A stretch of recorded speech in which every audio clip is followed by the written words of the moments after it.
नमस्कार, मैं डॉक्टर शांतनु शर्मा आज आपके लिए एक नई वीडियो लेके आया हूं। आज मैं मानसिक स्वास्थ्य से संबंधित दूसरी वीडियो को आपके सामने शेयर कर रहा हूं। आज हम चर्चा करेंगे कि आम मानसिक समस्याओं में दो प्रकार के भावनात्मक दिक्कतें शामिल हैं, जिसमें अवसाद और चिंता मुख्य रूप से है। तो हम इन दोनों ही भावनात्मक समस्याओं के बारे में अगले कुछ मिनटों में डिस्कशन करेंगे। अवसाद यानी निराश होना, दुखी होना, परेशान होना। ये कुछ ऐसे भावनाएं हैं जो अक्सर हम अपनी नॉर्मल लाइफ में भी देखते हैं। ये कई सारे नॉर्मल सर्कमस्टांसेस में हम लोग फेस करते हैं। लेकिन अगर ऐसी भावनाएं आपकी रोजमर्रा के कार्यों को करने में दखल अंदाजी दे रहा है, आप अपनी डेली एक्टिविटीज नहीं कर पा रहे हैं, तो ये एक समस्या है। अवसाद या डिप्रेशन जिसे हम कहते हैं, यह एक ऐसी भावना जो शायद हम अपनी पूरी लाइफ, अपनी पूरी जिंदगी में कभी ना कभी इससे गुजरे। लेकिन अगर यही स्थिति लंबे समय तक चले तो ये डिप्रेशन यानी एक प्रॉपर मानसिक समस्या का रूप धारण कर सकती है। अवसाद यानी डिप्रेशन में अक्सर व्यक्तियों को दुर्बल लक्षण हो सकते हैं, जैसे उन्हें एकाग्रता यानी कंसंट्रेट करने में दिक्कत हो सकती है या उन्हें अक्सर थका हुआ महसूस होता है। धीरे धीरे अवसाद आपकी जिंदगी में प्रभाव डालता है और आपको रोजमर्रा के कार्यों को करने में परेशानी उत्पन्न करता है। तो आइए अब हम चर्चा करते हैं अवसाद के मुख्य लक्षणों के बारे में कि अगर व्यक्ति अवसाद या डिप्रेशन से सफर कर रहा है तो उसे ऐसे कौन से लक्षण हो सकते हैं। शारीरिक रूप से व्यक्ति अक्सर थका हुआ महसूस करता है या कमजोर महसूस करता है। उसको शरीर में अनेक जगहों पे या पूरे शरीर पे कहीं ना कहीं दर्द महसूस होता है। अवसाद से पीड़ित व्यक्ति बहुत दुखी रहता है या परेशान रहता है। अवसाद से पीड़ित व्यक्ति जिंदगी में दिलचस्पी खो देना शुरू कर देता है। इसके साथ साथ वह अपने सामाजिक संबंधों से दूरी बनाना शुरू कर देता है। इसके साथ साथ वह अपने कार्यों में या कामकाज में या प्रोफेशन से भी धीरे धीरे दूर होने लगता है। उसको ऐसा महसूस होता है कि उसने कोई अपराध करा है, कोई पाप किया है, कोई बहुत बड़ी गलती कर दी है। ऐसा व्यक्ति अपने फ्यूचर को लेके काफी निराशजनक रहता है। उसका आत्मविश्वास काफी कम हो जाता है। उसको ऐसा महसूस होता है कि वह औरों की तरह अच्छा क्यों नहीं परफॉर्म या बेटर परफॉर्म कर पा रहा है। ऐसे व्यक्ति को निर्णय लेने में, डिसीजन मेकिंग में काफी दिक्कत आती है। उसके मन में ऐसे भी भाव आते हैं कि काश वो शायद जिंदा ना होता, और उसके मन में कई सुसाइडल थॉट्स या आइडियाज और ऐसी योजनाएं बनाने की स्थिति भी उसको दिमाग में आनी शुरू हो जाती है। वह कंसंट्रेट नहीं कर पाता अपने कामों में, एकाग्रता में उसको कमी लगती है। अवसाद से पीड़ित व्यक्ति को नींद आने में भी परेशानी होती है। या तो उसको कभी कभी नींद बिल्कुल नहीं आती है या वो कभी बहुत ज्यादा नींद आती है। अवसाद से पीड़ित व्यक्ति को भूख भी कम लगती है या तो बहुत ज्यादा भूख लगती है या कभी बिल्कुल भूख नहीं लगती है।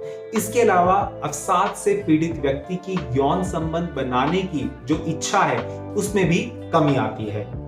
तो अब तक हमने जाना कि अवसाद यानी डिप्रेशन के मुख्य लक्षण क्या है, और अवसाद से पीड़ित व्यक्ति को कई प्रकार के लक्षण हो सकते हैं। शारीरिक लक्षण हो सकते हैं, भावनात्मक लक्षण हो सकते हैं, घबराहट हो सकती है, उसके मन में कई सारे विचार उत्पन्न हो सकते हैं।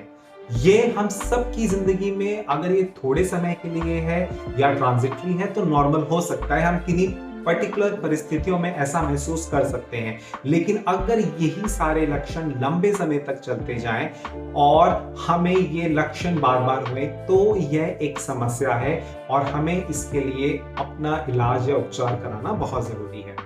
अब मैं चर्चा करता हूं दूसरे भावनात्मक प्रकार यानी चिंता के बारे में। चिंता यानी डर या बेचैनी की भावना। अवसाद की तरह चिंता भी हम सबकी जिंदगी में आम है, जो कभी ना कभी या किसी परिस्थिति में, पर्टिकुलर परिस्थितियों में हमको आ सकती है या हो सकती है। उदाहरण के लिए अगर स्टूडेंट्स हैं, उनको एग्जाम से पहले, परीक्षा से पहले चिंता हो सकती है, या अगर हम किसी इंटरव्यू के लिए जा रहे हैं तो उससे पहले भी हमको कोई चिंता, घबराहट हो सकती है।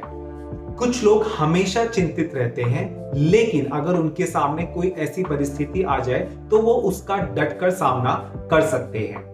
अगर ये चिंता, ये घबराहट, ये बेचैनी अगर लंबे समय तक रहती है और हमें हमारे रोजमर्रा के कार्यों को या कामों को करने में परेशानी उत्पन्न करती है, तो डेफिनेटली ये एक समस्या है, एंजाइटी है, जिसका हमें उपचार या इलाज करवाना जरूरी है।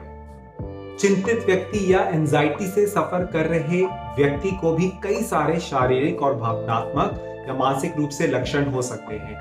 ऐसे व्यक्ति को अपने दिल की धड़कन महसूस हो सकती है, उसकी धड़कन तेज हो सकती है। ऐसे व्यक्तियों को सर में दर्द हो सकता है, उन्हें घुटन महसूस हो सकती है, उन्हें चक्कर आ सकते हैं, कपकपी हो सकती है। इसके अलावा एंजाइटी या चिंता से सफर कर रहे व्यक्ति को शरीर में सुइयां चुभती महसूस हो सकती हैं, जैसे आपके शरीर या टांगों पे या चेहरे पे छोटी छोटी चींटियां चल रही हों, ऐसा महसूस हो सकता है। चिंता या एंजाइटी से सफर कर रहे मरीज को हमेशा एक ऐसी चिंता लगी रहती है कि कुछ बुरा होने वाला है, उसके साथ कुछ गलत होने वाला है। इसके अलावा ऐसे व्यक्ति हमेशा डरा डरा रहता है। उसके अलावा उसको अपने स्वास्थ्य को लेके और अपनी रोजमर्रा के कामों को लेके भी काफी चिंता रहती है। ऐसे व्यक्तियों को यह भावना भी आ सकती है कि मैं अपना नियंत्रण खो दूंगा, मैं पागल हो जाऊंगा या मैं मर जाऊंगा, ये भी हो सकता है। एंजाइटी या चिंता से पीड़ित व्यक्ति को हमेशा दिमाग में नेगेटिव थॉट्स आते हैं, हमेशा निराशाजनक विचार दिमाग में आते हैं।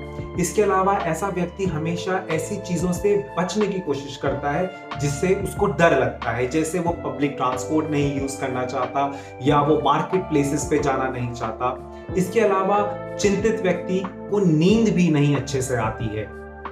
अक्सर मानसिक समस्याओं से पीड़ित व्यक्ति को अवसाद और चिंता के मिले जुले लक्षण होते हैं। इन सभी लक्षणों के अलावा अवसाद से गुजर रहे या चिंतित व्यक्ति को कई अनयूजुअल कंप्लेंट्स भी हो सकते हैं। फॉर एग्जांपल या उदाहरण के लिए पैनिक अटैक्स। कई बार ऐसे व्यक्ति को बहुत तेज सांस फूलना शुरू हो जाता है, दिल की धड़कन बहुत तेज महसूस हो जाती है। इन सब लक्षणों के अलावा अवसाद या चिंता से पीड़ित व्यक्ति को कई अनयूजुअल कंप्लेंट्स या लक्षण हो सकते हैं। उदाहरण के लिए पैनिक अटैक्स। ऐसे व्यक्ति को कभी कभी पैनिक अटैक हो सकता है जिसमें उसकी सांस तेज तेज चलने लगे, उसकी धड़कन तेज दौड़ने लगे। इसके अलावा उसको घबराहट बहुत तेज आ जाए, उसको लगे कुछ बुरा होने वाला है, कुछ गलत होने वाला है। इसके अलावा फोबिया यानी डर, किसी चीज को लेके, किसी घटना को लेके, किसी परिस्थिति को लेके उसके मन में डर या फोबिया पैदा हो सकता है। और आखिरी ऑब्सेसिव कंपल्सिव डिसऑर्डर, कोई ऐसा सोच या विचार बार बार आपके ख्याल में आना या कोई ऐसी चीज जिसे आप बार बार करना चाहते हैं। आपको पता है कि जो आप कर रहे हैं ये ठीक नहीं है, ये बेवकूफी है, लेकिन आप उस चीज को बार बार करते रहते हैं या वो ख्याल आपके मन में बार बार आता रहता है। आज हमने चर्चा करी कि मानसिक बीमारी के दो मुख्य प्रकार के भावनात्मक दिक्कतें हो सकती हैं, जिसमें अवसाद और चिंता शामिल है। ये दोनों ही प्रॉब्लम आम हो सकती हैं कुछ समय के लिए।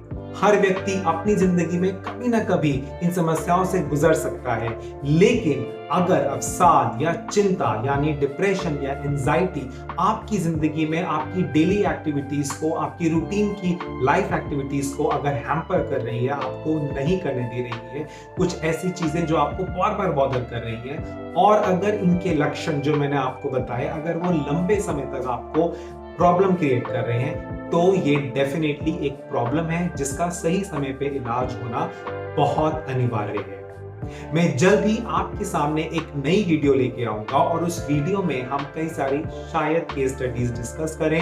उन उदाहरणों के माध्यम से आप उन लक्षणों को पहचान पाएंगे। शायद आप खुद या आपके परिवार में या आसपास कोई ऐसा व्यक्ति हो जो किसी मानसिक समस्या से पीड़ित हो और आप उसकी समय रहते मदद कर पाए। अगली वीडियो तक के लिए धन्यवाद। मेरे इस चैनल को सब्सक्राइब जरूर करें और मेरी इस वीडियो को लाइक जरूर करें। थैंक यू, धन्यवाद।